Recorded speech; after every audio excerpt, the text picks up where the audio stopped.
what you do in the UK.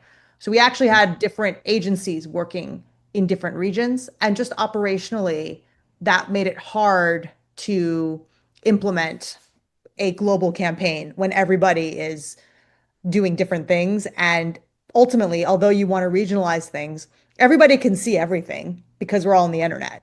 And so that was something that was very tricky for us. Mhm. And I remember when you joined Pokemon Go, I mean, Niantic, and there was only 70 people, right? Yeah, yeah, Then Pokemon Go was crazy popular at the time, and then when you left, there were the team grew to thousand or more, over thousand people. And that's right. Yeah. how did you? I was curious, early days, how did you handle that like a super growth and In with only people. 70 people? Yeah. Yeah, yeah. You do a lot of firefighting. You do a lot of that. But then what I found that the team did very well on, and this is not, I can't take full credit for this. This is what the company was like as I was very junior at the company, and then I became more senior at the company.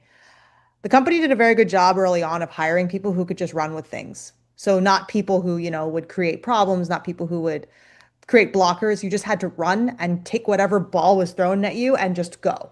So I think that when a company is actually experiencing hyper growth on one of their products and you have people who are like that, you can really, really drive it home, which is great.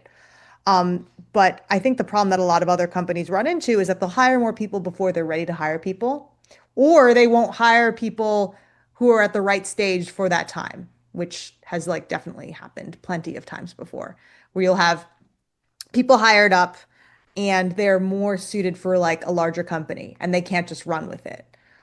That happens very often because you're like, oh, I want to hire people who know what they're doing. You hire people who have really good names on their resume, and then they don't necessarily know how to run at that speed early on.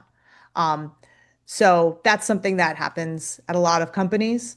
I think Niantic did a very good job early on of making sure that that balance was there of people who could just run with things, given the speed, given the size of the company.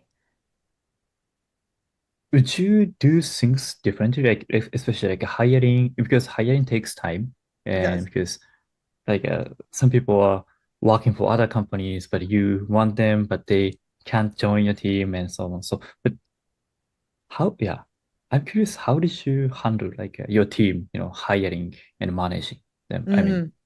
did did it work well as you expected, or did you need, was there any challenge? I mean, There was or definitely problem challenges. issue? There were definitely challenges. I wouldn't necessarily say like I am lucky to be able to say that everybody that I hired, I was very happy with. I thought that people who reported to me were